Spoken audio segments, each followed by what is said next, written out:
Halo, selamat malam. PDI Perjuangan belakangan rajin melakukan lawatan mulai dari Gondang Dia hingga ke Hambalang. Kunjungan para ketua umum partai itu demi pemilu 2024 mendatang.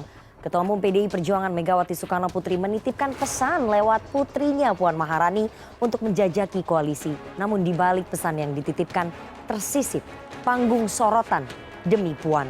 Apakah ini menjadi sinyal keputusan mengusung capres-cawapres yang menjadi hak prerogatif ketua umum akan jatuh kepada Puan Maharani? Dan apakah itu berarti modal elektabilitas tinggi Ganjar Pranowo akan begitu saja diabaikan? Panggung lawatan politik PDI Perjuangan bersama saya Rifana Pratiwi dalam 1,5 jam ke depan akan membahas pilihan politik PDI Perjuangan di antara Ganjar dan Puan dalam Political Show. Penetapan rekomendasi nama-nama bakal calon presiden Republik Indonesia pada pemilu 2024. Ganjar Pranowo.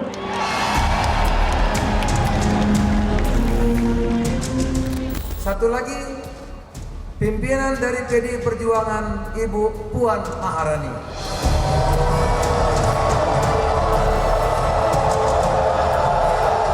Tidak ada di dalam PDI Perjuangan itu yang namanya main 2 kaki, main 3 kaki, melakukan manuver. Kenapa? Karena saya diberi oleh kalian sebuah hak yang namanya hak prerogatif. Hanya ketua umum yang menentukan siapa yang akan menjadi calon presiden dari PDI Perjuangan. Jadi bukan karena Mbak Puan anak saya, enggak. Susah loh dia bisa jadi ketua IPU. Lah, kelihatan toh sing lanang. Enggak tepuk tangannya, wah sing piye ngono. Iya deh, jengkel banget deh. Kadang-kadang saya suka, maaf ya ini nggak boleh ada, ngertiinnya dulu. Hadirin, kembali kita sambut Ketua Umum kita tercinta. Calon presiden yang akan diusung PDI Perjuangan hingga saat ini masih menjadi teka-teki. Hanya ketua umum yang menentukan siapa yang akan menjadi. Meskipun Ketua Umum PDI Perjuangan Megawati Soekarno Putri menekankan bahwa keputusan nama capres dan cawapres adalah hak prerogatifnya. Namun belakangan, Ketua DPP PDI Perjuangan Puan Maharani diberikan mandat untuk melakukan lawatan politik ke sejumlah ketua umum partai. Nanti saya juga sudah ditugaskan oleh Ibu Ketua Umum sebagai Ketua DPR akan bersilaturahmi dengan semua ketua umum. Setelah berkunjung ke Ketua Umum Partai Nasdem Surya Paloh di Nasdem Tower, Jakarta, Puan Maharani melanjutkan safari politiknya ke kediaman Ketua Umum Partai Gerindra Prabowo Subianto di Hambalang, Jawa Barat pada Minggu pagi. Keduanya tak menampik kemungkinan jika dapat berpasangan pada Pilpres 2024. Dalam kesempatan ini, Prabowo Subianto juga berkesempatan mengajari Puan berkuda dengan hewan kesayangan miliknya. Demi kebaikan bangsa dan negara, kenapa tidak? Tentunya ini perjalanan masih panjang, ya kan? PDIP harus memikirkan Gerindra tapi bagi kita demi apapun, demi kebaikan bangsa dan negara, kami siap laksanakan. Ya semua itu menurut saya semuanya itu ada kemungkinannya, Mas Bowo ya. Tidak ada yang tidak mungkin di politik demi kemajuan bangsa dan negara. Kalau kemudian ada pesan atau tidak dari Bu Mega, nggak mungkin saya ada di sini kalau nggak bawa pesan. Dan pesannya itu cuma saya dan Mas Bowo yang tahu. Karena kalau nggak ada rahasianya nggak seru dong. Kalau saya dalam keputusan Kongres Partai. Mandat dari Megawati kepada Puan untuk membawa pesan dalam safari politik ke Ketua Umum Parpol menjadi panggung politik tersendiri bagi Puan karena dianggap sebagai representasi dari Ketua Umum. Yang namanya hak prerogatif. Meskipun begitu, elektabilitas Puan masih jauh ketinggalan bila dibandingkan dengan elektabilitas Gubernur Jawa Tengah Ganjar Pranowo sebagai kader PDI Perjuangan yang juga digadang-gadang akan maju dalam Pilpres 2024 mendatang.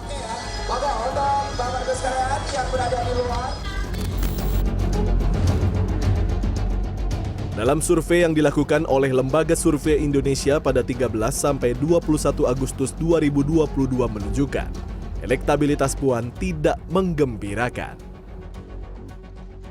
Pada simulasi 19 nama semi terbuka, Puan hanya meraih 1,3%, jauh di bawah Ganjar Pranowo yang menempati elektabilitas tertinggi dengan 24,5%. Sementara untuk simulasi tertutup 31 nama calon wakil presiden, Puan hanya meraih elektabilitas 2,5%, namun elektabilitas tinggi tidak menjadi jaminan untuk Ganjar mendapatkan tiket berkompetisi dalam Pilpres.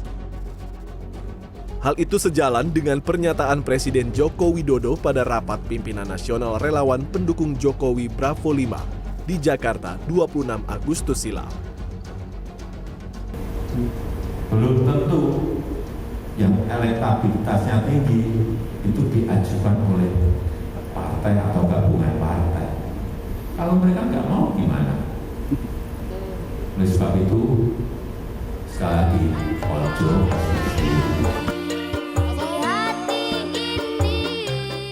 Lantas apakah Puan Maharani berhasil mendongkrak elektabilitas setelah melakukan safari politik? Atau Ganjar Pranowo yang mendapatkan tiket untuk nyapres dengan modal elektabilitas tinggi?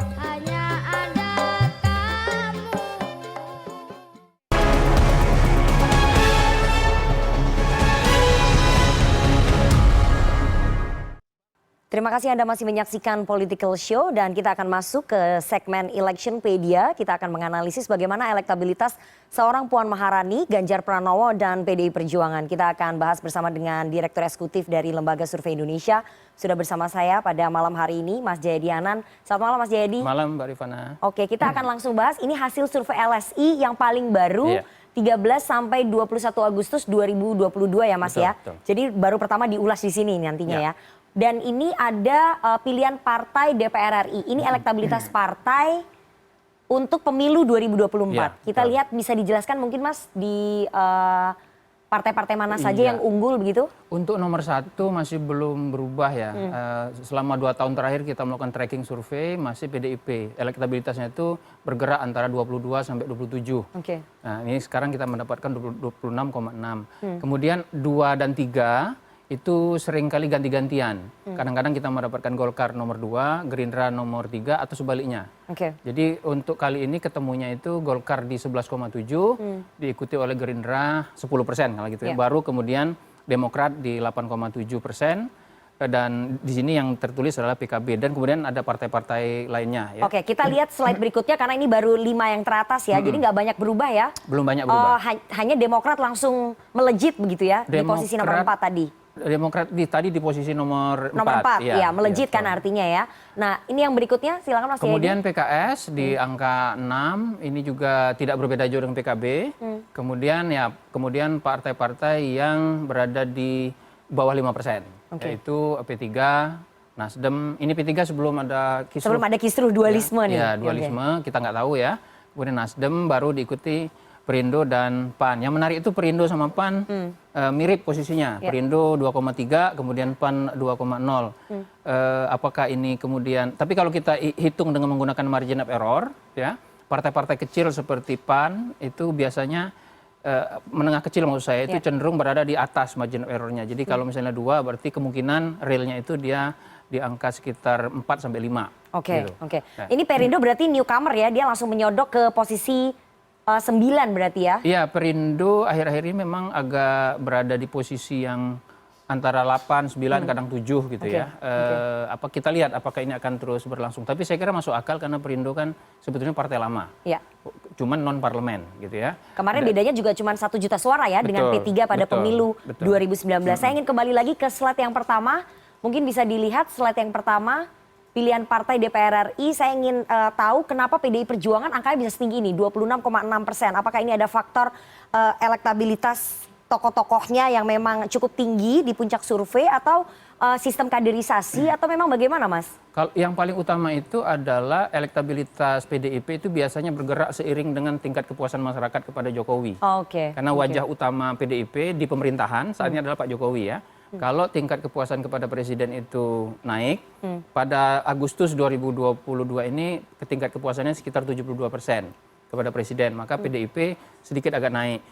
Mei lalu itu kan di angka 64%-an, PDIP di kisaran 22 sampai 23. Jadi itu faktor utamanya, tentu ada faktor-faktor yang lain ya. Oke, jadi ada korelasinya antara tingkat kepuasan publik terhadap pemerintahannya Presiden Jokowi dengan elektoralnya PDI Perjuangan. Betul. Tapi dengan Gerindra ini, Gerindra 9,9% itu berarti elektabilitasnya Pak Prabowo Subianto yang cukup tinggi tidak berpengaruh banyak terhadap elektoral partainya? Justru Partai Gerindra itu adalah partai yang sangat identik dengan Pak Prabowo.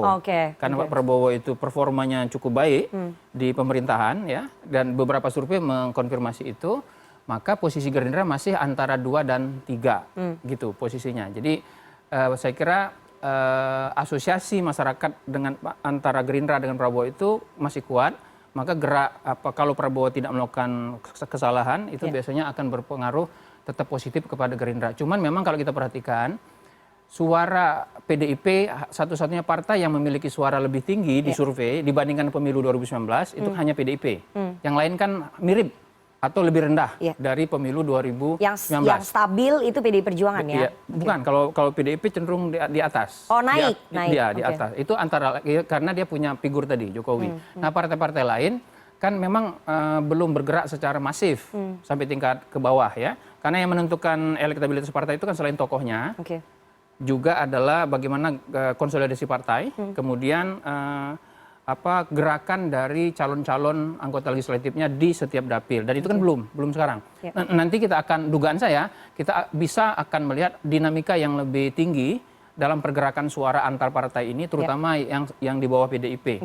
Tapi seberapa tinggi sebetulnya kotel efek tokoh begitu ya, tokoh-tokoh di internal PDI Perjuangan seperti Ganjar Pranowo dan juga Puan untuk menyumbang suara elektoralnya PDI Perjuangan? Karena gini Mas Jayadi, kalau saya ingat 2014 pada saat Pak Jokowi menjadi capres didorong oleh PDI Perjuangan hanya menyumbang 0,9%. 2019 juga relatif stabil begitu ya. Artinya kotel efeknya tidak terlalu berpengaruh kalau terhadap kita belajar partai dari sebesar PDIP. gini, pemilu 2014 itu kan PDIP sekitar 18-19% ya. Tapi 2009 PDIP kan di kisaran 13-14%. Artinya kan 15%. Artinya naik itu, naik. Dan kita analisis menggunakan korelasi statistik, kita menemukan bahwa ada hubungan antara tingkat suara untuk calon presiden dengan suara PDIP. Ada itu. Cuma di 2019 kenaikan suara PDIP kan sedikit, dari 18, sekian menjadi 19, sekian. Sedikit naiknya. Hanya yang Anda sebut. Kenapa? Karena kan calonnya sama, Pak Jokowi. Sehingga kotel efek untuk tidak begitu berpengaruh ya. Kotel efek itu sudah didapat oleh PDIP di pemilu 2014. Karena tidak ada peristiwa yang lebih besar di pemilu 2019, maka kotel efek untuk PDIP di 2019 itu mirip dengan yang dia peroleh di 2014. Gitu. Saya ingin tahu apakah kotel efek tokoh-tokoh yang sekarang berada di puncak survei, terutama tokoh-tokoh PDI Perjuangan, bisa mendongkrak suara PDI Perjuangan. Kita lihat di slide nomor 3, simulasi 19 nama semi terbuka untuk calon presiden. Ini bisa dijelaskan, angkanya kayaknya nggak banyak berubah ya Mas Jayadi? Iya betul, angkanya tidak banyak berubah. Kita boleh sebut ada 3 divisi lah ya. Divisi 1 atau tier 1 masih 3 nama, Ganjar, Prabowo, dan Anies. Selisihnya itu juga tidak begitu banyak kan, antara Anies dengan Ganjar itu yang ketiga dengan yang nomor 1 itu kan selisihnya sekitar 5%. Itu di bawah 2 kali margin of error, jadi tidak terlalu signifikan sebetulnya. Apalagi kalau dibandingkan dengan Pak Prabowo. Jadi nomor 1 dan nomor 2 sebetulnya secara statistik tidak bisa dibedakan. Tapi ini tier 1. Dan ini sudah kita temukan begini posisinya, kurang lebih untuk 3 nama ini sejak 2 tahun terakhir. Jadi belum ada pergerakan yang terlalu signifikan. Di papan yang agak bergerak cukup tinggi, cukup berubah itu Ridwan Kamil. Biasanya Ridwan Kamil itu di bawah di bawah AHY atau kadang-kadang di bawah Sandi Uno ya. Tapi Ridwan Kamil selama setahun terakhir cukup tinggi untuk papan tengah. Nah setelah itu baru yang di luar 10 besar. Ini 19 nama kita nggak tampilin semua ya, tapi Puan Maharani di angka 1,3% gitu ya. Saya lupa itu nomor berapa, kalau nggak salah nomor 9 atau nomor 10 gitu. Tapi ini berarti 3 nama ini yang teratas Ganjar, Prabowo, dan juga Anies selama 2 tahun terakhir angkanya stagnan. Ini faktornya kenapa Mas Jayadi? Ya karena pertama mereka belum resmi dicalonkan. Ya kan? Yang kedua memang kalau Ganjar dan Anies itu kan tingkat popularitasnya masih bergerak. Ya. Ganjar misalnya baru mulai naik, belum mencapai angka 100%, belum mencapai angka 100%. Demikian juga Anies Baswedan. Kemudian juga belum jelas apakah mereka akan maju atau tidak, karena kan tiketnya ada di partai. Jadi sehingga para pemilih masih, kalau kita perhatikan tuh masih cukup banyak yang undecided ya. Berapa yang tidak persen, tahu dijawab. Kalau nggak salah untuk yang ini sekitar 14 atau 15%. Jadi ada 15% orang yang belum menentukan pilihan ya, dan itu kan kita tidak tahu distribusi suaranya belum tahu, kemana ya. begitu ya. Kalau dia proporsional ya kira-kira ke sini juga gitu kan. Kalau proporsional, tapi kita nggak tahu. Oke, kita lihat yang simulasi berikutnya, ada simulasi tertutup 31 nama calon wakil presiden. Oke, ini menarik nih. Nah ini. Tadi saya bilang biasanya Ridwan Kamil itu di bawah Anies Baswedan atau di bawah Sandi Uno. Tapi kali ini untuk simulasi cawapres dia di nomor 1 untuk cawapres ya. Baru kemudian diikuti nama-nama lain, Anies, Sandi, Ganjar, Erik, AHY, Prabowo dan Puan. Puan untuk cawapres angkanya meningkat sedikit. Mungkin kalau misalnya nama Ganjar tidak ada di situ, ada kemungkinan Puan itu naik sedikit. Tapi belum tentu semuanya pindah ke situ. Karena pemilih Ganjar kan ada juga yang non PDIP. Jadi yang non PDIP belum tentu semuanya ke Puan Maharani. Tapi probability di antara semua tokoh-tokoh perempuan untuk Puan Maharani ini seperti apa untuk posisi cawapres? Ada satu nama lagi yang bersaing dengan Mbak Puan untuk yang Ibu Risma? Bukan, Bu Khofifah. Oh, justru Bu Khofifah. Berapa itu angkanya, Mas? Lupa saya, tapi sedikit di atas, kira-kira di atas Mbak Puan. Mungkin jadi sekitar 3 atau apa, saya lupa. Jadi ada Ibu Khofifah dan juga Mbak Puan Maharani ya, dua perempuan yang paling tinggi angkanya untuk cawapres. Untuk cawapres begitu ya. Kembali lagi mungkin ke slide yang sebelumnya, tadi saya lupa slide simulasi tertutup 19 nama semi terbuka Puan Maharani dengan angka 1,3%. Ini ada kenaikan tidak dengan memasang baliho, safari politik kemana-mana, kemudian belum ada. Turun ke daerah. Jadi belum ada peningkatan. Belum ada. Ada stagnasi di situ. Yang kita track di situ ada kenaikan dari segi popularitas Mbak Puan. Ada kenaikan. Sekarang sudah 70% saya kira kalau nggak salah. Sudah sedikit tidak terlalu jauh berbeda dengan Pak Ganjar ya. Nah, cuman memang tingkat likability-nya yang agak tidak setinggi Pak Ganjar atau setinggi Anies atau setinggi Ridwan Kamil misalnya. Itu saya kira salah satu alasannya. Mengapa demikian? Ya mungkin kualitas komunikasi politiknya mungkin harus ditambah. Itu mungkin yang menjadi alasan antara lain kenapa Mbak Puan sekarang kan dipercaya untuk melakukan komunikasi politik ke berbagai tokoh ya, dan kalau berkomunikasi politik ke berbagai tokoh itu kan juga akan dilihat oleh masyarakat. Jadi pengaruhnya bukan hanya ke tokoh itu tapi juga ke masyarakat. Mungkin itu nanti bisa jadi ada pengaruhnya.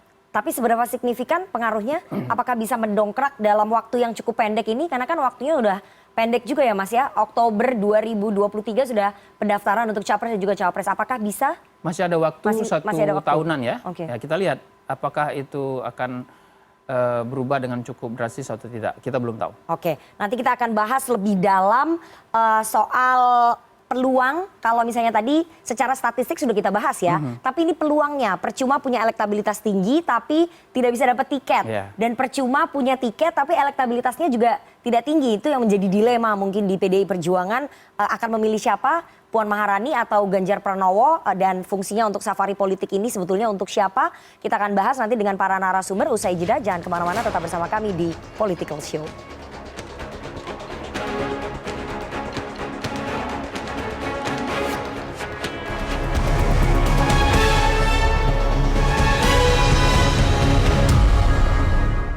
Anda masih menyaksikan Political Show. PDI Perjuangan menjadi satu-satunya partai yang bisa mencalonkan sendiri capres dan cawapres pada pemilu 2024.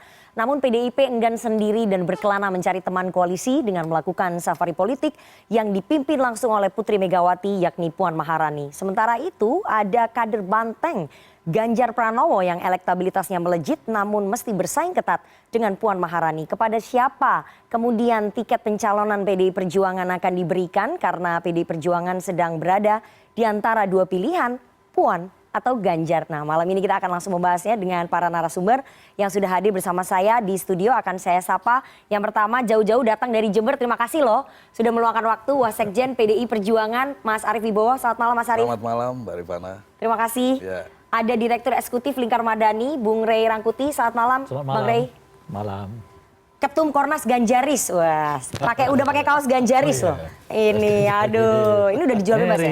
Dijual di online. Oke, dijual di online, langsung promosi. Mas Eko Kuntadi, selamat malam Mas Eko. Selamat malam. Dan masih bersama dengan Direktur Eksekutif LSI, Mas Jayadi Hanan. Terima kasih masih bergabung. Mas Jayadi, saya akan menyapa juga nanti teman-teman dari Dewan Eksekutif Mahasiswa UIN Jakarta yang menyaksikan secara virtual diskusi kita, dan nanti teman-teman mahasiswa bisa memberikan pertanyaan ataupun memberikan tanggapan. Jadi di setiap episode dari Political Show kita selalu melibatkan partisipasi publik. Teman-teman mahasiswa ataupun komunitas itu bisa ikut menonton, bisa ikut memberikan pertanyaan ataupun tanggapan atas topik yang sedang kita bahas. Saya langsung ke Mas Arief. Mas Arief, ini menarik sekali bahwa Ketua Umum Anda, Ibu Megawati Soekarno Putri, sudah mendelegasikan putrinya Mbak Puan Maharani untuk melakukan safari politik, kemudian berkomunikasi dengan ketum-ketum partai politik. Kenapa harus Mbak Puan sih? Kenapa nggak Sekjen? Kenapa? Nah itu kan perintahnya Ketua Umum. Ketua Umum tentu punya banyak pertimbangan ya. Kenapa harus Mbak Puan yang diminta untuk menyampaikan pesan dari Ketua Umum, dari Bu Mega kepada seluruh pemimpin partai. Tetapi secara prinsip sebenarnya begini, itu soal penugasan saja. Kita ini kalau di internal PDI Perjuangan dikenal sebagai apa yang disebut petugas partai. Siapapun yang diperintah Ketua Umum ya dia harus menjalankan sehormat-hormatnya, sebaik-baiknya seluruh perintah Ketua Umum. Dan itu sebenarnya berangkat dari satu pemikiran tentang bagaimana negara dan bangsa Indonesia dikelola ke depan lebih baik, terutama pasca Presiden Joko Widodo. Itulah sebabnya maka meskipun kami dinilai oleh banyak pihak sebagai partai yang satu-satunya punya boarding pass, artinya bisa mengusung calon presiden, calon wakil presiden sendiri, tetapi tetap ada konteks, ada kepentingan yang lebih besar, nasional interest kita menyangkut hal-hal yang pokok, yang fundamental, menjaga Pancasila, konstitusi, kebinekaan, NKRI, dan seterusnya. Nah oleh sebab itu, maka kita harus berpandangan pada arah situ. Ya. Karena itu kita berkepentingan untuk bagaimana Republik ini kita jaga dengan sebaik-baiknya. Bahkan berulang kali kami sampaikan, sekalipun kita bisa mencalonkan sendiri, tetapi ada hal yang lebih besar di mana kita harus bersama-sama dengan kekuatan yang lain. Karena kita sadar keinsafan kita cukup untuk itu, bahwa mengelola bangsa ini tidak bisa sendirian. Artinya PDIP tidak mau sendiri, makanya harus berkoalisi pada pemilu 2024. Karena kita berpikir berdiri di atas kepentingan yang lebih besar, kepentingan nasional kita. Jadi lebih dari sekedar soal kepentingan partai kami. Nanti saya akan bahas kenapanya tadi Mbak Puan Maharani yang dipilih. Saya akan tanya ke Bang Rey, tapi nanti saya ingin tanya dulu kenapa safari politiknya harus ke partai-partai yang sudah punya kedekatan dengan partai yang lain. Seperti safari politik ke Nasdem yang sedang PDKT dengan Demokrat dan juga PKS. Kemudian kenapa safari politiknya ke Gerindra yang sudah koalisi ke PKB. Kenapa ganggu-ganggu hubungan orang sih Mas? Nah, itu kalau kata anak muda kenapa harus ganggu-ganggu hubungan orang gitu? Ini yang pandangan seperti itu artinya pandangan yang suzon ya. Dan secara politik tentu patut diduga adalah para pihak yang tidak, mohon maaf, yang belum berpikir tentang bagaimana bangsa dan negara ini dikelola lebih baik ke depan. Nah bagi kami adalah soal yang prinsip yang fundamental tadi.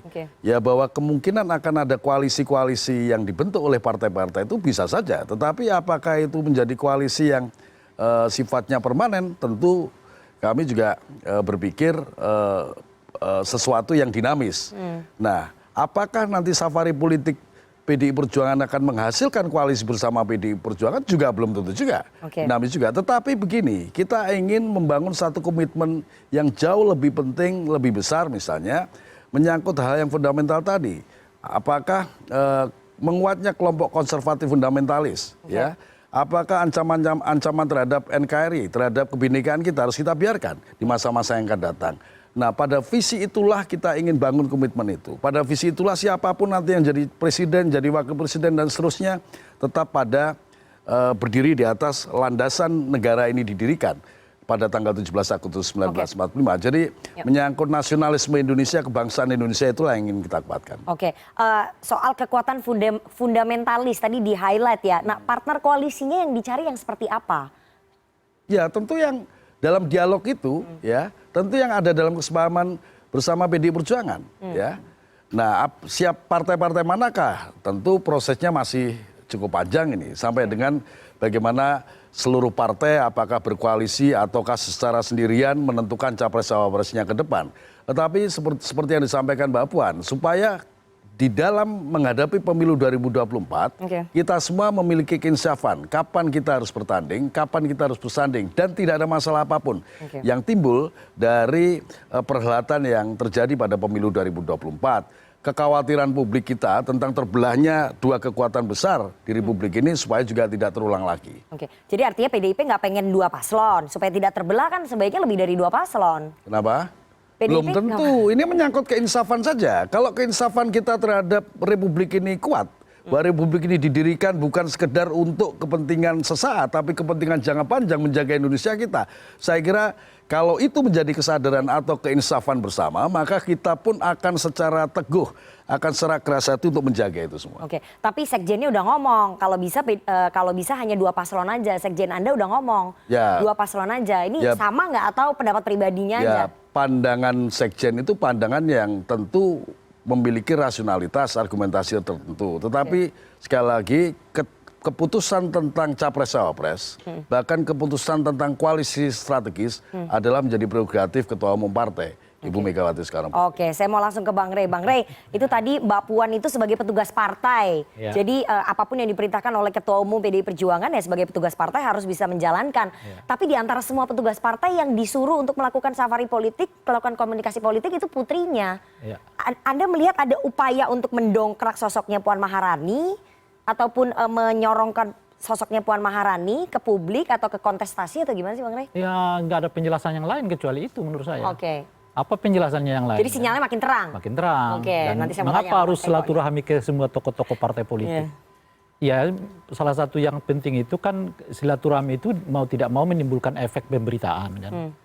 Jadi itu penting menurut saya bagi Ibu Puan untuk terus-menerus menjadi pemberitaan di semua media sosial macam-macam dan seterusnya dalam konteks untuk menaikkan popularitas.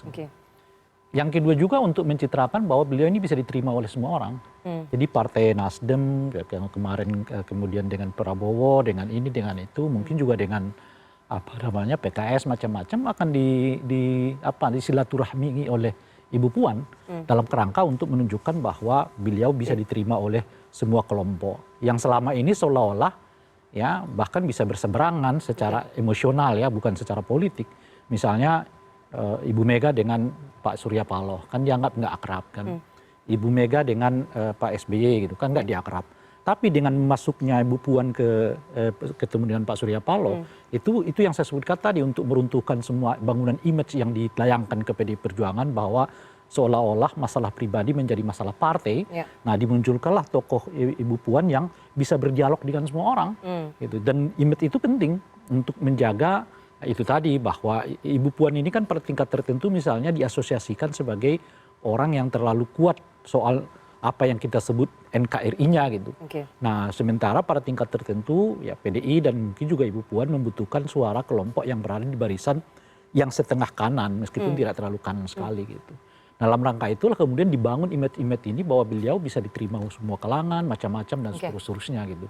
Nggak ada penjelasan yang lainnya kecuali itu karena lagi-lagi mestinya tugas-tugas yang seperti ini kan kalau nggak dilaksanakan oleh ketua umum ya dilaksanakan oleh wakil ketua umum atau dilaksanakan oleh sekjen. Kenyataannya nggak dilaksanakan. Jadi sinyalnya makin terang. Makin terang itu diberikan justru kepada Ibu Puan yang tugas utamanya sebenarnya adalah memimpin 560 atau 70 anggota DPR. Dalam jabatannya sebagai ketua DPR. Tapi Mbak Puan itu ketua bidang politik di DPP Partai. Sinyalnya makin terang untuk menyorongkan Puan Maharani, Mas Arief. Bagaimana? Artinya ini memang kesempatannya karpet merahnya diberikan untuk Mbak Puan Maharani. Bahwa banyak pengamat membaca begitu. Salah satunya kawan saya boleh-boleh saja. Analisa kan bisa dari berbagai macam perspektif. Tetapi kalau dari sisi kepartean, struktur partai, memang tugasnya Mbak Puan sebenarnya. Jabatannya ketua bidang politik. Ya, dan hubungan antar lembaga itulah tugas Mbak Puan ya memang untuk begitu. Apalagi ini karena perintah secara langsung Ibu Ketua Umum pada saat kita melangsungkan Rakernas 2 partai beberapa waktu yang lalu, di mana tokoh-tokoh partai, gubernur kita, bupati-bupati kita dan seluruhnya hadir ya. Tetapi terutama adalah KSP atau Ketua Sekretaris Bendahara DPD Partai mewakili seluruh jajaran partai di setiap provinsi. Nah, saya kira soal siapa yang menjadi calon presiden bahkan calon wakil presiden, ya kita tunggu keputusan Ketua Umum. Itu konstitusi partai mengatakan begitu. Orang siapapun mau bilang si A, si B, si C dan sebagainya dengan berbagai macam analisa dan sebagainya boleh-boleh saja. Bahkan kalau ada yang bertanya, bagaimana tentang hasil survei? Hasil survei merupakan salah satu variabel yang tentu akan menjadi pertimbangan partai. Tetapi partai punya mekanisme sendiri, partai memiliki kebijaksanaan sendiri, tentu tidak sekedar menimbang soal kalah menang. Lebih daripada itu adalah menimbang tentang keberlanjutan negara kesatuan Republik Indonesia untuk lebih maju, lebih baik di masa yang akan datang. Meskipun keputusan akhirnya ada di tangan Ibu Megawati Soekarno Putri, tapi sinyal-sinyalnya sudah sangat jelas terlihat bahwa Bu Mega tampaknya ingin lebih memberikan porsi, memberikan panggung ke Puan Maharani. Itu yang terlihat dalam panggung depan politik. Atau mungkin panggung belakangnya bisa berbeda, Mas. Kalau Makanya sinyal sebetulnya itu namanya sinyal bisa terang, bisa redup, kan begitu. Namanya sinyal bisa dari timur, dari barat, dari utara. Tapi kalau sinyalnya itu mau disamaratakan, harusnya bisa diberikan ke partai, ke kader-kader partai yang lain, gitu. Loh, kader-kader partai yang lain boleh-boleh saja kalau ada yang membidik dia pantas menjadi calon. Tetapi kebanyakan kader PDI Perjuangan kan punya keinsafan yang tinggi. Seperti saya misalnya, kita ngukur baju, bajunya kekecilan atau kebesaran. Tapi lebih daripada itu tunggu saja perintah Ketua Umum. Jadi di PDI Perjuangan tidak ada yang pantas lagi menjadi calon selain Mbak Puan Maharani, gitu. Kenapa? Loh, kita tunggu keputusan Ketua Umum. Lagi-lagi kan, semuanya kembali ke Loh iya. Kalau disurveikan banyak kader kita yang pantas. Yang perlu kita tunggu ini sebetulnya pertemuan Ganjar dengan Bu Puan. Nah kan begini juga. Kapan silaturahmi dilaksanakan? Kan belum ada lembaga survei yang melakukan survei terhadap seluruh kader PDI Perjuangan yang potensial. Kan bisa ditilik itu. Banyak kader PDI Perjuangan potensial. Baik untuk menjadi presiden, calon presiden maupun calon wakil presiden. Ganjar. Loh, itu kan salah satu. Menurut itu yang yang paling tinggi siapa lagi? Coba, sampean kan belum pernah survei saya juga. Loh iya kalau itu kalau DPR iya. Loh kalau itu capres di 7 desa di Jember saya pasti juaranya. Saya nanti mau tanya ke Mas Eko. Mas Eko, ini kayaknya sinyal-sinyal dari internal PDI Perjuangan yang ditangkap oleh Bang Rey, perspektif yang ditangkap tampaknya porsinya ataupun panggungnya lebih banyak diberikan kepada Puan Maharani. Kayaknya jagoan Anda peluangnya tipis ini untuk maju dari PDI Perjuangan. Tapi jangan dijawab dulu Mas Eko, kita harus jeda. Jangan kemana-mana, tetap bersama kami di Political Show.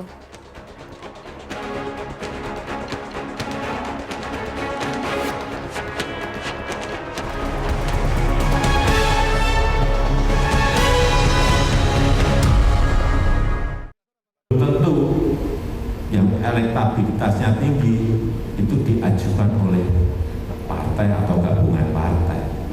Kalau mereka nggak mau gimana? Oleh sebab itu, sekali lagi, ojo ke susu.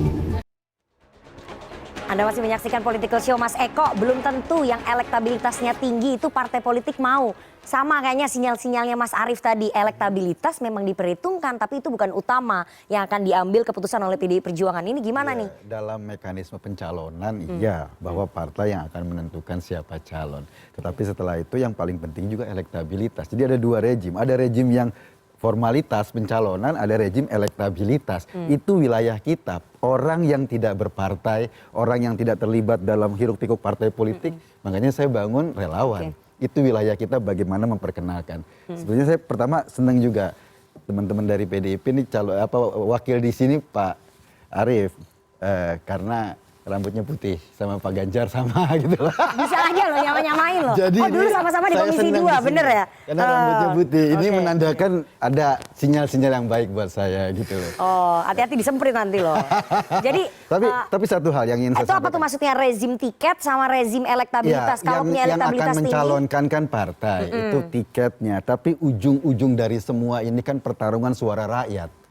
Suara rakyat itu ditentukan dari elektabilitas, itu yang menentukan bahwa ini adalah pintu masuk, iya. Nah, kita berdebat di pintu masuk atau berdebat di esensi suara publik, ini yang juga penting menurut saya. Satu hal yang ingin saya sampaikan tadi seperti yang dikatakan bahwa kadang-kadang kita juga miris nih, orang di luar, saya di luar partai, saya cuma relawan. Pada satu sisi misalnya Mbak Puan bersafari gitu ya, di sisi lain Pak Ganjar nggak boleh keluar Jawa Tengah. Ini kan miris buat kita orang yang di luar loh. Ini sama-sama kader PDIP. Saya mau tanya Mas Arief gitu langsung. Memang Pak Ganjar tidak boleh keluar kota, tidak boleh keluar Jawa Tengah. Tadi pernyataannya Mas Eko dijawab dulu. Jadi begini, saya ini DPP partai, tidak ada keputusan apapun yang legal formal yang menyatakan Pak Ganjar tidak boleh. Ya, tetapi supaya disadari juga Pak Ganjar itu gubernur Jawa Tengah, mengurus Jawa Tengah. Lah itu bedanya sama Mbak Wan, ketua DPR Republik Indonesia yang diurus se-Indonesia. Jadi sama dengan saya juga, kalau saya DPP partai yang saya urus seluruh DPD partai, DPC partai se-Indonesia. Kebetulan karena saya juga ketua DPC, saya ngurus Jember juga, kan begitu.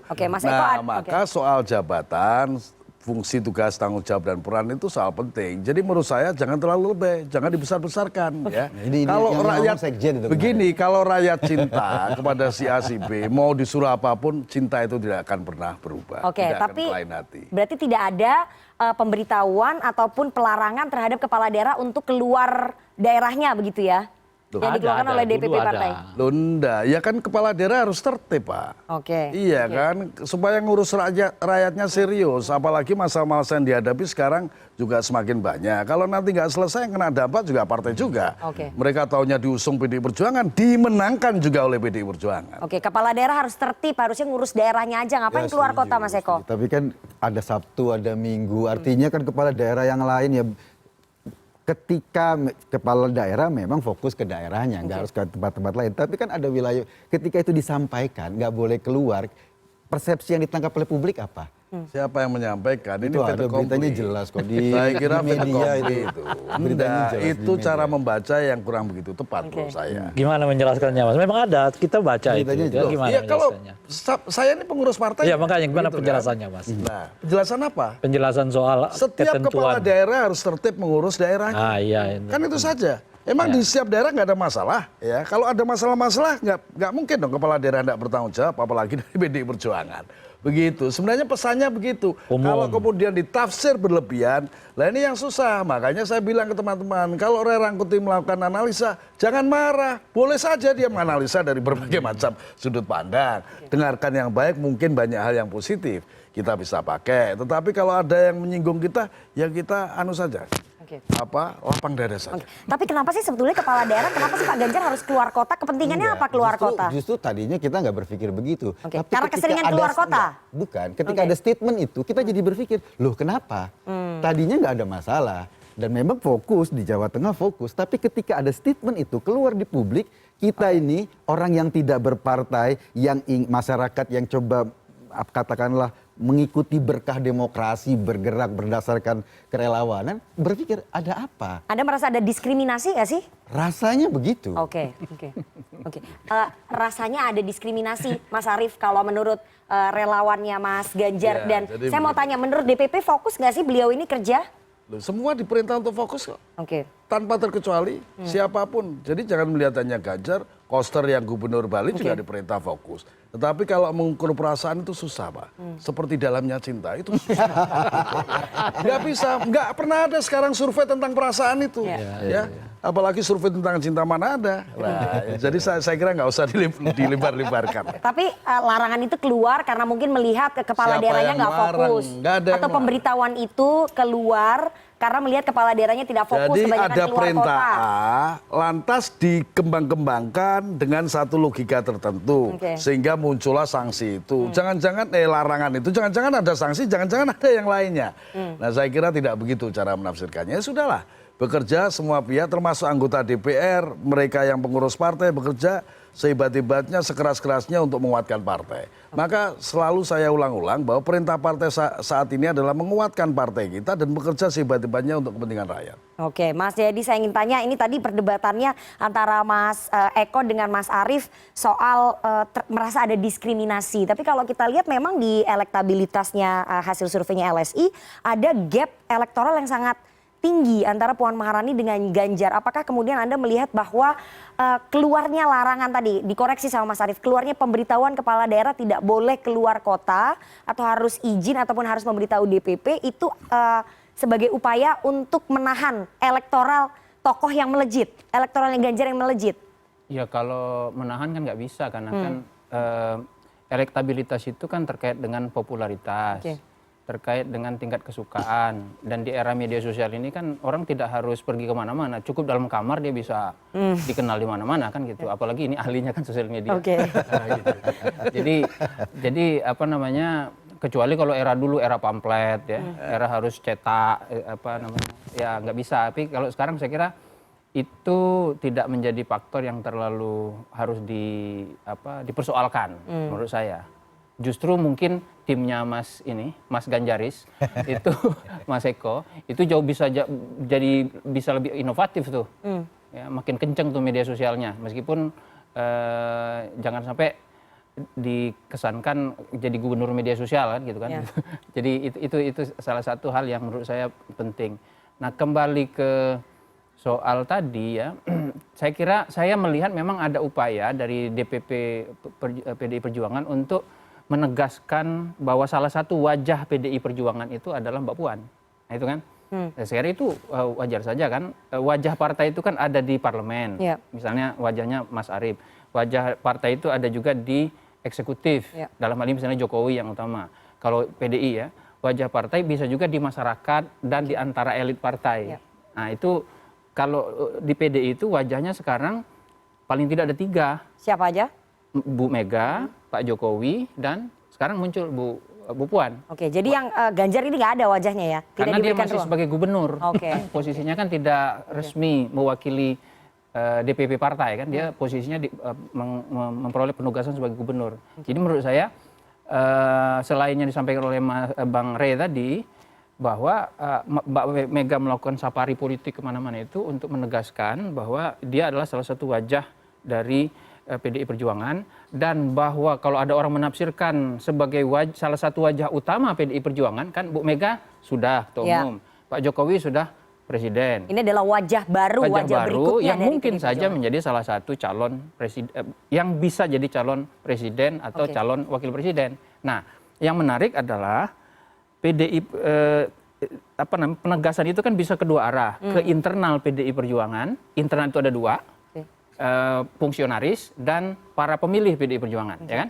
Lalu eksternal, ya eksternal itu ya pemilih secara umum.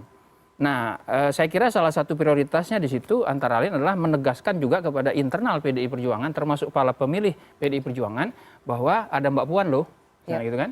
Nah, yang menarik PDI Perjuangan itu seperti juga PKS adalah partai yang pemilihnya paling disiplin. Baik.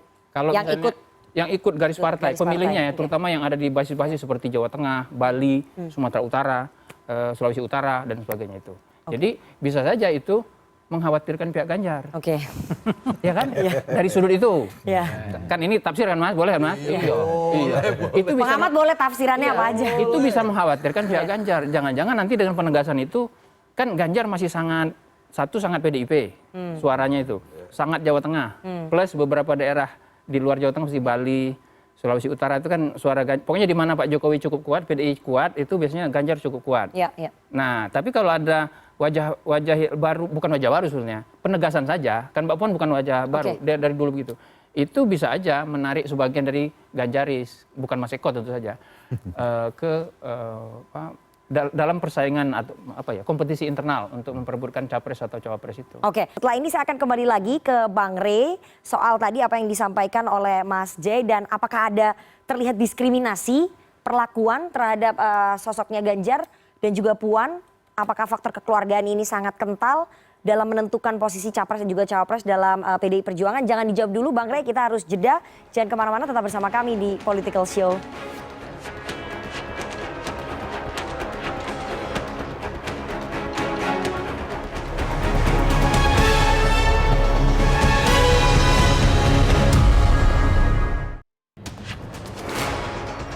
Anda masih di Political Show dan kita akan lanjutkan perbincangan kita dengan para narasumber. Bang Rey tadi menjawab pertanyaan saya sebelum break. Anda masih ingat nggak bahwa apakah faktor kekeluargaan itu sangat dominan nanti menentukan posisi capres yang akan diusung oleh PDI Perjuangan, atau memang terlihat sekali ada faktor diskriminasi, atau memang Bu Megawati Soekarno Putri ingin realistis bahwa ke depan yang memiliki tampuk kepemimpinan adalah putrinya begitu? Ya tentu saja ada unsur-unsur begitu. Kan sudah merupakan tradisi dalam politik Indonesia itu, pewaris adalah mereka yang berhubungan darah kan dengan ketua umum, dan itu di mana-mana terjadi. Dan boleh karena itu kemudian sulit untuk membantah bahwa ada semacam keistimewaan tersendiri bagi Ibu Puan yang diberikan oleh PDI Perjuangan. Saat yang bersamaan ada suasana seperti dihambat ya bagi lonjakan Ganjar Pranowo, dan bukan kasus ini saja kan, sejak dari awal misalnya tidak dilibatkan dalam rapat apa ya kan, dan seterusnya itu yang itu bisa dimaknai dan dibaca oleh orang seperti perlakuan yang tidak seimbang. Pada saat yang bersamaan Ibu Puan misalnya membuat spanduk di mana-mana kan di seluruh Indonesia dan seterusnya gitu ya. Nah artinya dibutuhkan semacam iklim yang lebih mungkin ya menurut saya, yang lebih demokratis sebetulnya di PDI Perjuangan itu untuk membangkitkan siapapun gitu. Makanya ketika Eko mengatakan ya Ganjar seperti dihambat itunya, masuk dalam bingkai analisis itu. Karena sejak awal kelihatan memang ada upaya-upaya melakukan ini, melakukan itu yang mengakibatkan kemudian efeknya tidak buruk sebetulnya kepada Ganjar, karena dari itu juga justru simpati publik naik kepada Ganjar kan. Dan saat yang bersamaan kita melihat Mbak Puan elektabilitasnya ya bertumpu di situ saja dan seterusnya gitu. Artinya apa yang dilakukan dan diperlakukan kepada Ganjar ini nggak punya efek negatif sebetulnya kepada Ganjar. Justru sebaliknya pada tingkat tertentu menaikkan dan justru menahan elektabilitas Ibu Puan. Oleh karena itulah menurut saya harus ada proses pendekatan baru di lingkaran PDI Perjuangan. Kalau modelnya dipakai seperti Puan dan Mas Ganjar ini hadap-hadapan, nggak menguntungkan Puan sama sekali gitu. Tapi kalau mau dihadapan dalam konteks mereka diberlakukan secara fair, boleh jadi Ibu Puan akan lebih banyak mendapat simpati. Sebab ini kan kali pertama misalnya, bukan kali pertama sih, dari sekian banyak kandidat ini kan Mbak Puan salah satu yang paling menonjol dari kelompok perempuan. Mestinya kan kelompok perempuan banyak melihat dan melirik Ibu Puan sebagai salah satu figur gitu. Tapi kan kalau dilihat dari basis yang 1,% kata Bung Jayadi tadi itu, saya kira juga kelompok perempuannya di mana kita nggak tahu. Dari segi usia misalnya Mbak Puan salah satu yang mungkin yang termuda juga dari sekian banyak calon-calon yang ada, tapi juga nggak bisa menarik kelompok milenial untuk terlibat di dalam proses elektabilitas terhadap Mbak Puan gitu. Kenapa itu bisa terjadi? Karena ada image yang dibangun bahwa seolah-olah Mbak Puan itu tidak natural gitu. Nah itu menurut saya yang perlu sekarang diubah oleh PDI Perjuangan, di mana Mbak Puan hadir sebagai pemimpin memang lahir dari proses yang wajar gitu. Dan itu menurut saya nggak bisa dibantah dengan ucapan, itu hanya bisa dibantah dengan ya perlakuan yang memang natural di publik gitu. Silakan Mas Arief, iklim demokrasinya harus lebih terbangun nih di PDI Perjuangan sehingga bisa memberikan kesempatan yang sama kepada semua. Saya kira kalau menilai seperti itu berarti nggak paham PDI Perjuangan. Contoh betapa luar biasanya dibesar-besarkan Ganjar tidak diundang di dalam rapat partai. Ya, padahal rapatnya memang rapat hanya untuk struktur partai. Bagaimana mungkin misalnya pada saat dibesar-besarkan Pak Ganjar tidak diundang, memang bukan pengurus DPD, memang bukan pengurus DPC, bukan pengurus PAC, bukan pengurus ranting, padahal itu rapat konsolidasi partai. Nah, pada saat yang lalu, pada saat kita mengumpulkan seluruh gubernur kita, ya kan diundang juga. Iya, jadi memang justru saya melihat ada perlakuan yang diskriminatif juga kepada kader kita yang lain, Mbak Puan. Nah, jangan begitu, nilailah secara objektif. Kenapa? Tanya dulu, jangan kemudian dipolitisasi sedemikian rupa, mengapa si A, si B tidak diundang, atas sebab apa? Nah, kalau konteksnya seperti itu.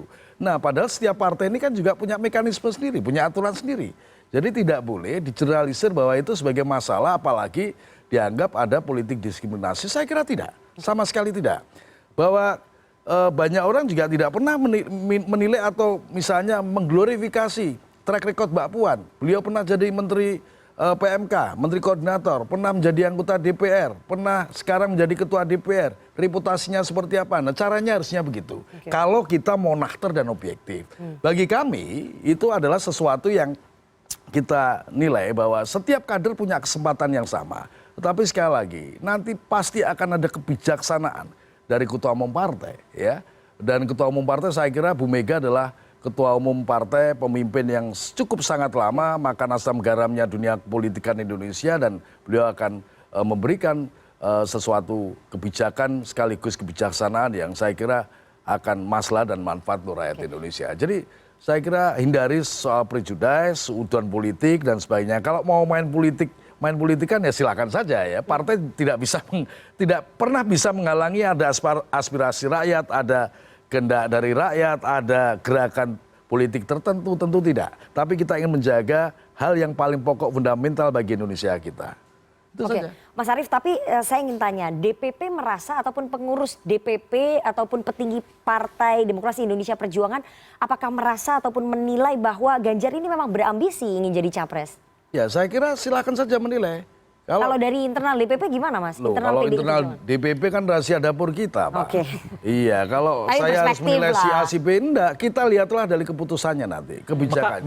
Tetapi hari-hari ini perintah partai adalah, karena kita melakukan evaluasi dalam Rakernas 2 dan itu kritik keras ketua umum pada kami, kita semua merasa ada di zona nyaman, maka kerjaan kita yang paling utama dan terutama saat ini adalah bekerja sehebat-hebatnya di tengah-tengah rakyat, turun ke bawah, menambah tenaga kaum miskin. Kalau boleh, bukan menambah kemiskinan gitu. Kalau boleh begini menurut saya, kenapa PDI Perjuangan misalnya nggak buat formulasi di mana seluruh kader diberi kesempatan untuk menampilkan dirinya sebagai calon presiden, meskipun tentu nanti penilaian akhirnya adalah konvensi maksudnya. Entah itu konvensi, entah itu apa macam-macam dan seterusnya. Kalau itu bukan mekanisme yang kita itu prerogatif ketua umum kok. Itu makanya meskipun nanti di ujungnya tetap yang milih adalah Ibu Mega gitu. Tapi proses menuju ke sana itu diperlakukan sama.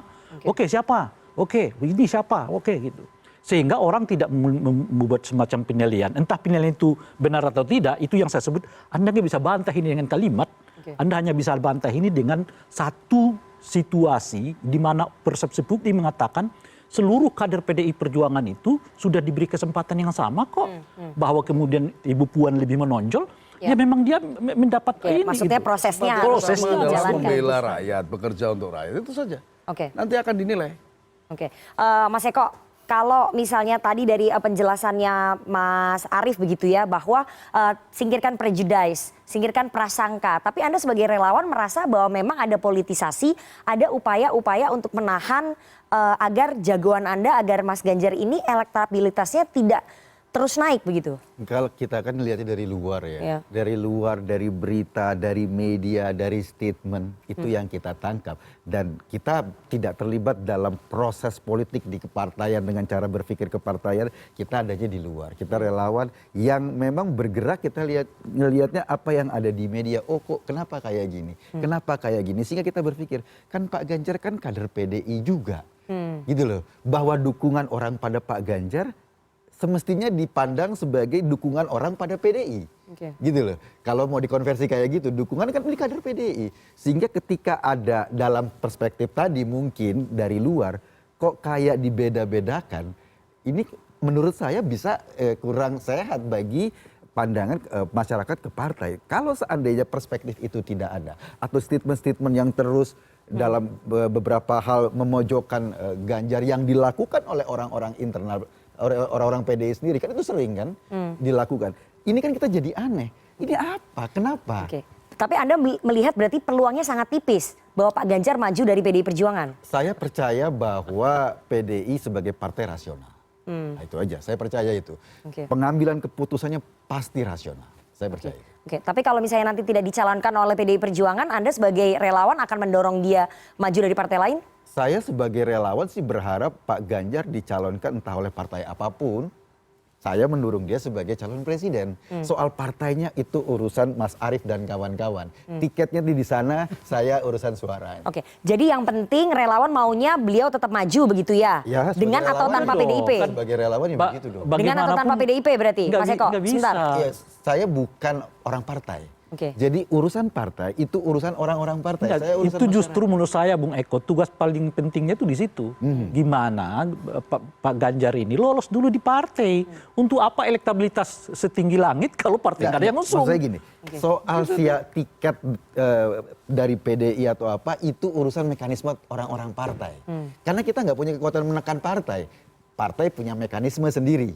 Kita nggak punya kekuatan itu. Yang kita pikirkan adalah bagaimana meningkatkan elektabilitas. Karena kita yakin bahwa elektabilitas itu adalah salah satu pertimbangan yang paling rasional. Itulah bagian dari yang disebut itu tadi. Oke, tapi berarti relawan nggak masalah kalau misalnya Mas Ganjar tidak maju dari PDI Perjuangan? Saya mendukung Pak Ganjar sebagai calon presiden. Jadi nggak masalah kalau maju dari manapun.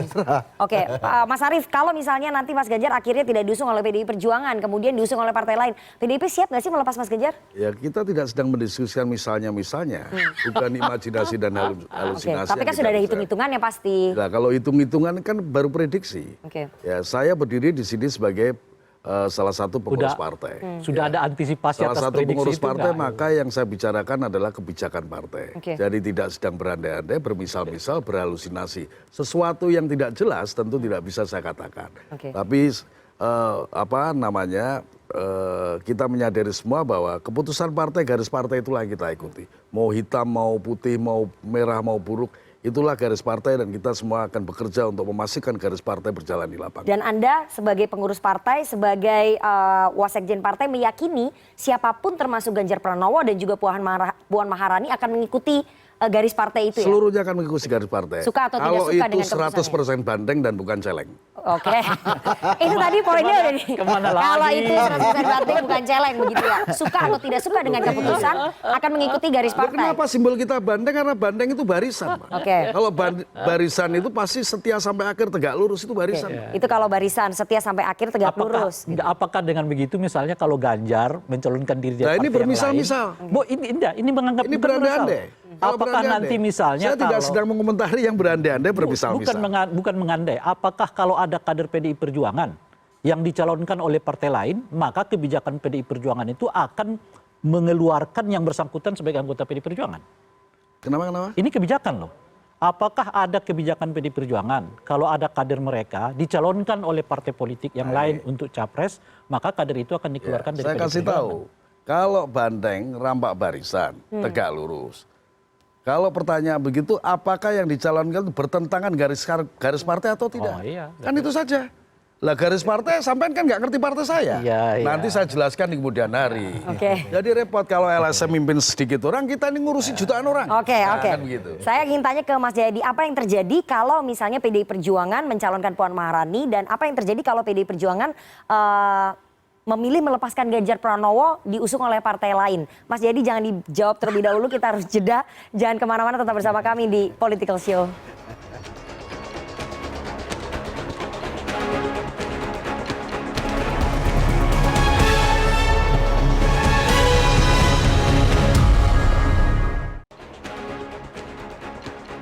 Terima kasih Anda masih menyaksikan Political Show. Saya kembali lagi ke Mas Jayadi. Mas Jayadi, apa yang terjadi secara hitung-hitungan ya, secara statistik kalau kemudian PDI Perjuangan memilih mencalonkan Puan Maharani dan membiarkan Ganjar Pranowo maju dari partai lain? Kalau mencalonkan Ganjar Pranowo kan berarti elektoral juga akan naik begitu ya. Tapi kalau misalnya kemudian Ganjar dicalonkan dari partai lain, apa akibatnya terhadap PDI Perjuangan? Tergantung banyak hal ya. Misalnya pertama, siapa yang jadi pasangannya Mbak Puan?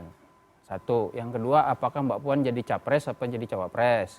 Yang ketiga, kawan koalisinya PDIP siapa? Kan Mas Arief bilang kemungkinannya enggak sendiri kan gitu. Kemungkinan akan berkoalisi. Itu satu. Itu dari internal PDI Perjuangan. Yang kedua, lawannya siapa? Gitu.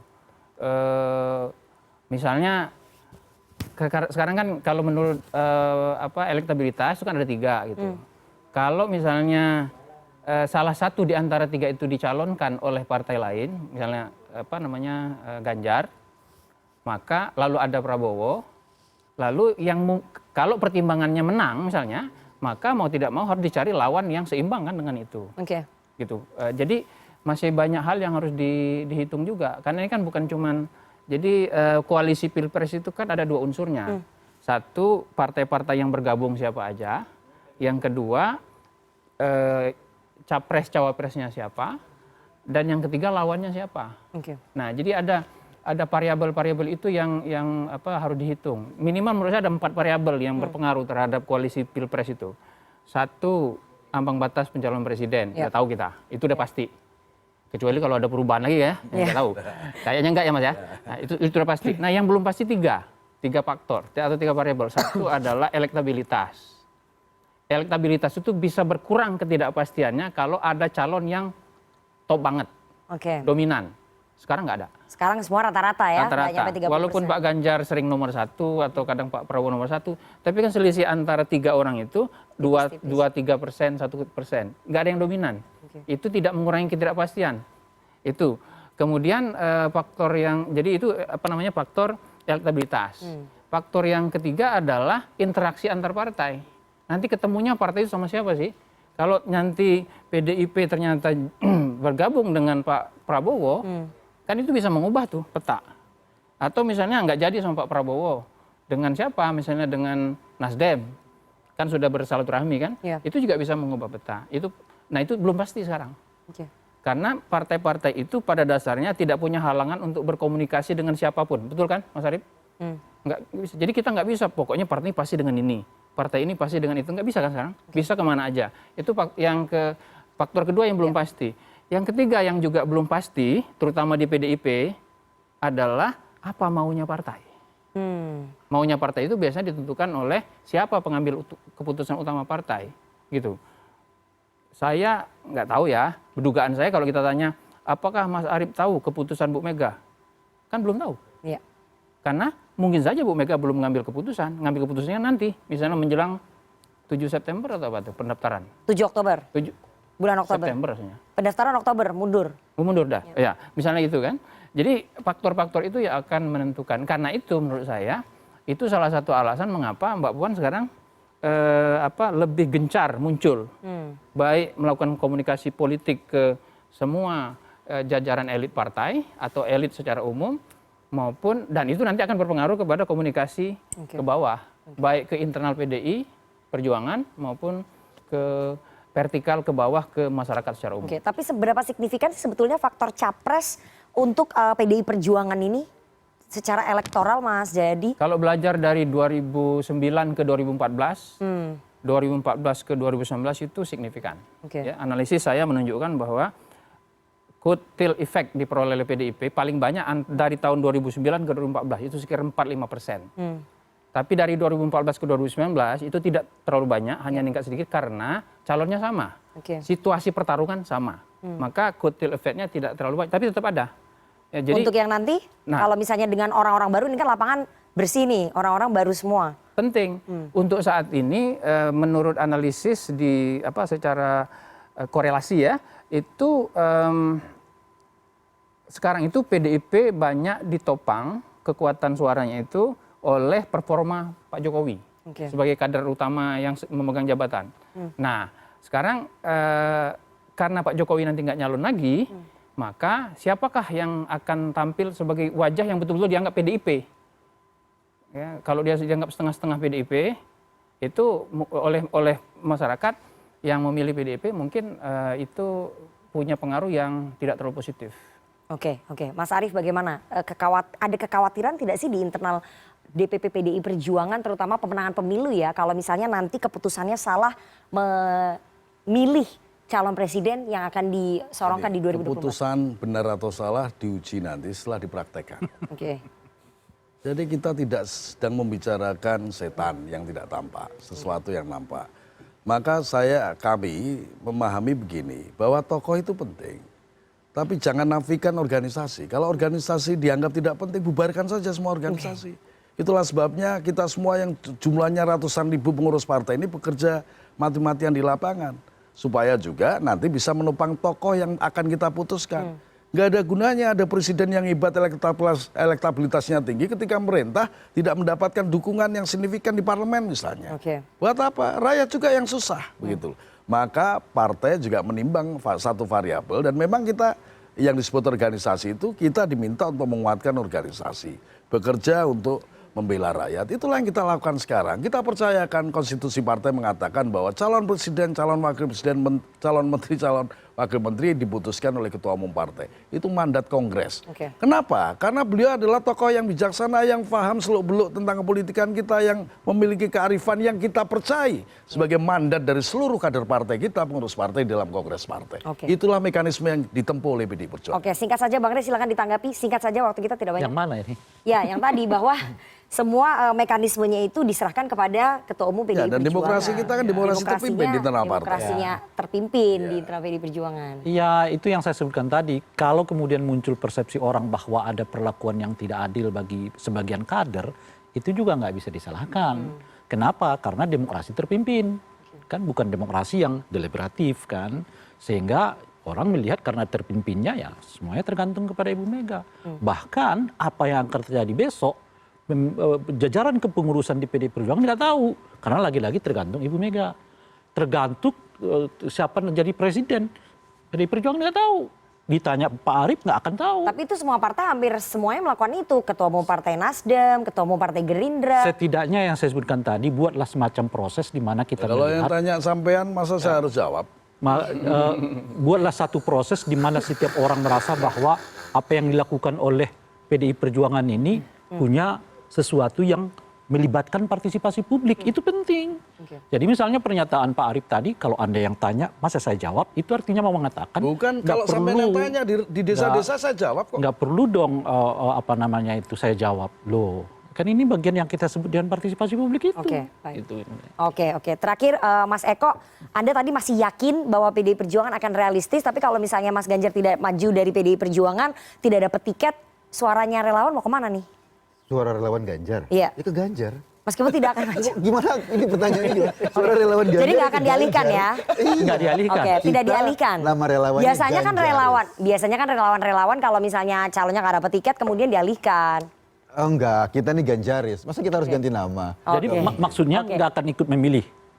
Memilih barangkali ya, tapi kita melepaskan saja. Kalau seandainya Pak Ganjar tidak dapat tiket, tapi kita sih yakin dari hasil-hasil survei, tiket itu tinggal tunggu waktu dan mekanisme politik. Oke, Karena itu optimismenya. seperti itu, kita yakin, makanya kita bergerak terus. Oke, itu optimismenya relawan Ganjaris. Tapi sekali lagi kalau menurut Mas Arief, semua keputusannya ada di tangan Ibu Ketua Mega. Umum PDI Perjuangan Ibu Megawati Soekarno Putri, yang mungkin kalau dilihat biasanya di Rakernas ketiga ya, bulan Juni, biasanya Juni Ibu kan 2023. pasti menimbang aspirasi rakyat juga. Oke.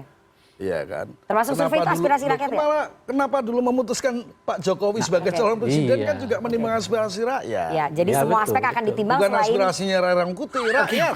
Oke. Ya. Dan setelah ini kita akan sama-sama menyaksikan penampilan dari komika Aldo dan juga Gian. Tapi jangan kemana-mana, tetap bersama kami di Political Show.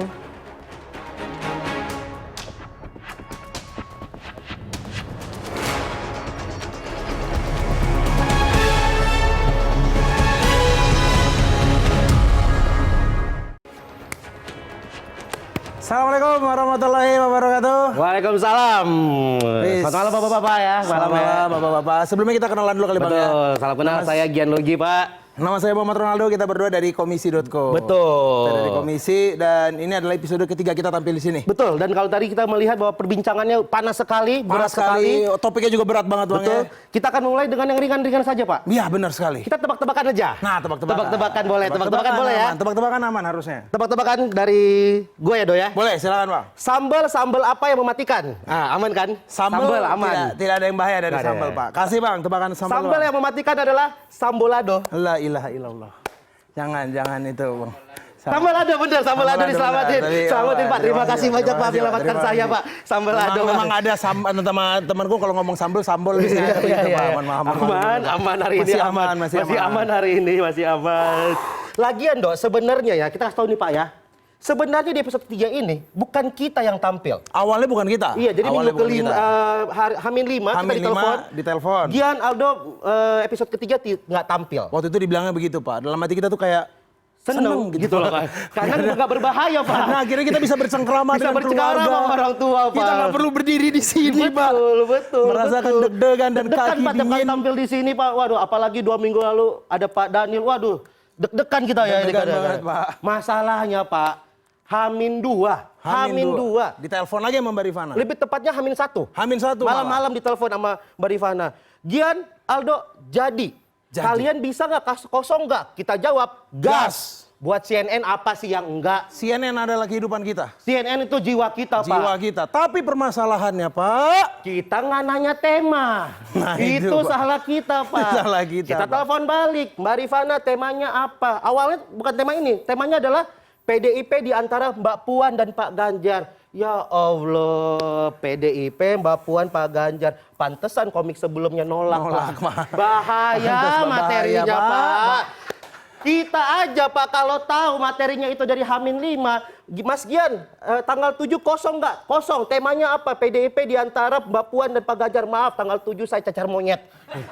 Pasti langsung begitu. Pak, kita komika juga punya rasa takut, Pak. Aku ditelepon Mbak Rifana. Do, tanggal 7 stand up ya, bahas PDIP. Waduh Mbak, saya udah fokus PNS. Nah gitu kita. Bakalan fokus kita, Pak. Fokus kita, Pak. Masalahnya kan kenapa sih temanya tuh selalu berat, Mbak? Selalu bahaya-bahaya, Bang ya. Kalau diskusinya nggak apa-apa berat-berat. Diskusinya nggak apa-apa berat-berat. Minimal stand up-nya tuh yang ringan-ringan, yang santai-santai. Contohnya. Squishy misalnya. Bahas squishy. Kan santai-santai aja. Squishy apa sih Bang bahayanya coba?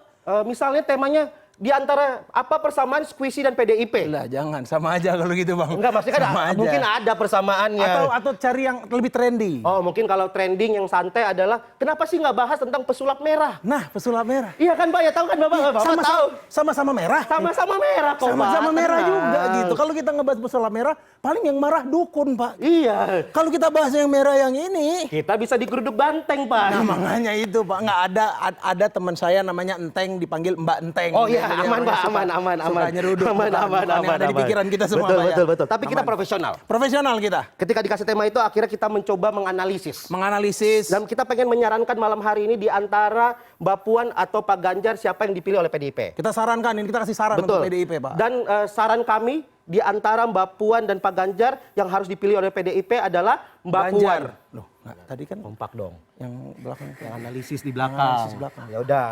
Udah. Oke. Jadi yang harusnya dipilih oleh PDIP di antara Mbak Puan dan Pak Ganjar adalah Giring.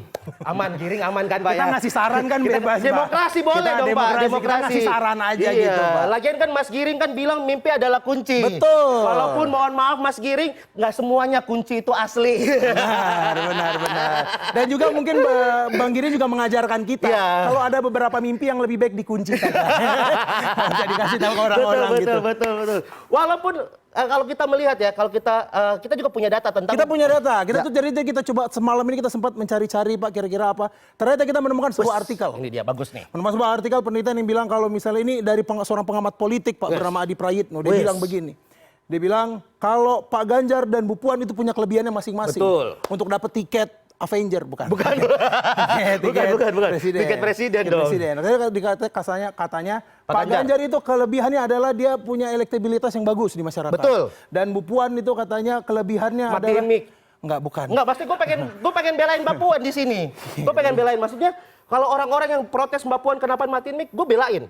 Waktu itu kan rapat paripurna udah selesai. Betul. Mbak Puan matiin mic ya biar rapatnya selesai. Karena Mbak Puan tuh lagi mikirin perut-perut anggota DPR yang sedang kelaparan. Nah. Walaupun anggota DPR nggak pernah mikirin perut rakyat. Jangan ke sana. Jangan ke sana. Oh enggak bahaya. Bahaya lagi yang ini bahaya. Salah nulis yang ini Pak, salah nulis Pak. Lagi itu aku juga bingung gitu Bang. Kenapa orang-orang tuh pada marah gitu ketika Mbak Bu Puan matiin mic? Kan bisa jadi tuh ada ceritanya gitu. Misalnya gimana? Bu Puan dengerin orang yang ngomong, oh ya dia ngeliat tombol apa ini? Lucu sepertinya. Dipencet. Lah aku mati. Kita kan nggak tahu. Kita kan nggak tahu. Dan tapi saya sedih Pak. Saya tuh belain Mbak Puan banget. Akhir-akhir ini Mbak Puan itu, apalagi 2 hari ini ya, pas BBM naik ini banyak banget yang teriak. Kenapa Mbak Puan nggak nangis di saat Pak Jokowi naikin BBM? Karena pada zaman Pak SBY, Bu Mega dan Mbak Puan itu nangis. Waktu itu. Bahkan kata Bu Mega, ada artikel ya Bu Mega sempat ngomong gini, malam sebelum Pak SBY naikin BBM. Kalau misalnya besok sampai Pak SBY naikin BBM, saya akan mengerahkan seluruh kader saya turun ke jalan untuk beli BBM malam ini. Kalau besok naik harganya. Besok naik harganya. Makanya malam ini. Sebelum naik. Tapi yang jadi perhatianku juga Bang ya, masyarakat tuh banyak yang berdemo gitu. Kenapa Mbak Puan nggak nangis? Kenapa Mbak Puan nggak nangis? Semuanya pada panik. Harusnya ya buat teman-teman Bapak juga di PDIP, Mbak Puan, Bu Mega nih, apalagi Mbak Puan ya. Betul. Ketika ada yang demo pada nanya kenapa Mbak Puan nggak nangis, harusnya disikapi dengan tenang. Tenang Biar aja. Mbak Puan bisa fokus surprise ulang tahun. Benar. Jadi kita punya solusi. Punya Solusinya solusinya. adalah Kalau misalnya masyarakat pada datang, kenapa Mbak Puan nggak nangis? Kenapa Mbak Puan nggak nangis? Langsung aja Mbak Puan keluar. Itu kan langsung selesai gitu. Betul. Masyarakat yang demo ngelihat, nah gitu dong nangis. karena sebenarnya Langsung bubar. ditunggu oleh mahasiswa adalah Mbak Puan nangis. Betul. Bukan BBM turun kok Pak, Bukan, tenang BBM aja. turun sebenarnya. Yang Cuman ditanya nyari- Mbak Puan kenapa nggak Puan nangis ya? nangis Udah aja Mbak gitu. Puan nangis. Itu dia. Selesai. Masalah demo-demo. Dan aku juga memperhatikan ya, Mbak Betul. Puan tuh waktu datang ke sebuah daerah dia bilang sebentar lagi kita bakal punya pemimpin wanita. Wah, saya setuju. Itu bagus banget. itu, Saya Bang. sangat setuju. Kenapa? Bagus banget. Karena sosok ini memang cocok jadi presiden. Benar. Dekat sama rakyat, Nah. bersahaja. Nah. Dari dulu emang cocok jadi presiden. Benar. Siapa lagi kalau bukan Bu Mbak Susi? Puan. Nggak salah lagi. Tadi Yang benar. Siapa Oke, lagi? oke. Siapa lagi kalau bukan Mbak Bu Susi. Puan? Terakhir yang benar ini. Terakhir, ya udah. Live loh ini. Ya udah, yuk. Siapa lagi kalau bukan Giring? Aman kan, Pak? Emang aman dari situ aman aja. dong, Pak. Itu Aman udah dong, paling Pak. aman, itu Aman, udah paling aman, aman, itu aman, udah aman. paling aman, Pak. Lagi kalau ada yang nanya, emang cocok wanita jadi presiden? Cocok. Cocok aja. Cocok wanita jadi presiden. Cocok aja, Bang. Walaupun emang banyak bilang takutnya wanita gampang ngambek. Nah, Tapi itu saya dia. belain nih buat para wanita. Wanita tuh ngambek kalau emang dihianati. Biasanya begitu. Ah, kalau udah dihianati tuh bakal lama ngambeknya, Dok. Emang kenapa bisa begitu, Bang? Jangan tanya sama gua, tanya aja sama Bu Mega kenapa masih ngambek sama Pak SBY. Nah, Kata dia, Bang. ini aja kata gua lo tadi kan tulis bareng di belakang. Saya nggak ikut, Bang. Saya nggak ikut. kalau Nulis gitu. bareng kata Saya nggak ikut. Gian, Pak. Dia full dia nulis sendiri tuh, Pak. Nggak, Saya nggak. nggak- Masalah gini, kalau ngambek itu kan wanita tuh punya kata kunci 3. Biasanya begitu. Ini makanya jangan sampai kalau jadi presiden, wanita jadi presiden, kata-kata kunci ini dikeluarkan. Benar. Ada 3. Kalau cewek lagi ngambek nih, nggak apa-apa, terserah dan pikirin sendiri. Biasanya begitu. Takutnya 3 kata ini ke bawah-bawah pada saat jadi presiden. Nah. Misalnya aku presiden wanita, Dok. Ya. BBM naik, BBM demo. naik, aku demo Mau sama demo ke masyarakat. aku wanita nih. Heh, Bu, BBM malah naik. Ibu kenapa? Ibu ada masalah sama kita? Nggak apa-apa. Bu, ini BBM naik begitu, Ibu mau diam-diam begitu saja? Terserah. Bu, kalau Ibu begini terus, kita harus ngapain? Kita harus berdemo terus. Pikirin aja sendiri. Oke. Demo Pak berbulan-bulan Pak itu Pak. Jadi Demo bingung, berbulan-bulan. jadi chaos. Betul. Nah kalau kita bahas Pak Ganjar sebenarnya kita nggak punya materi ya. Benar. Karena Pak Ganjar elektabilitasnya udah tinggi. Oh, ada satu, Bang. Apalagi, Ada satu. Dok? Tadi udah aman loh ini loh. Tadi waktu itu Pak Ganjar itu sempat di podcastnya Deddy Corbuzier. Ya. Rame karena Pak Ganjar bilang dia nonton film dewasa. Lah emang kenapa kalau nonton film dewasa? Ih Bang, menurut penelitian orang yang nonton film dewasa itu bisa jadi pelupa, Bang. Lah emang kenapa kalau pelupa? Bang, kalau misalnya Pak Ganjar menjabat dia lupa, takutnya dia lupa dia jadi presiden, Bang. Takutnya kan begitu. Begitu, misalnya kau Pak Ganjar. Pak Ganjar, Aku masyarakat, BBM naik. Jalan di taman ini. Ya. Pak Ganjar, BBM kok naik? Lah kamu siapa? Loh saya rakyat kan Bapak kan presiden. Lah emang iya? Takutnya begitu Pak. Takutnya lupa Takutnya gitu. lupa. Tapi Dok, bukannya nonton gak nonton emang pejabat suka lupa dengan rakyat? Kata Mbak Rifana. Kita komisi, terima kasih. Terima kasih Aldo dan juga Gian. Aduh ini promosinya kayak berkali-kali nih soal Mbak Puan Maharani. Ini Mas Arief dari tadi ketawa-ketawa terus nih. Ketawa-ketawanya gimana Mas? Menikmati gak Mas?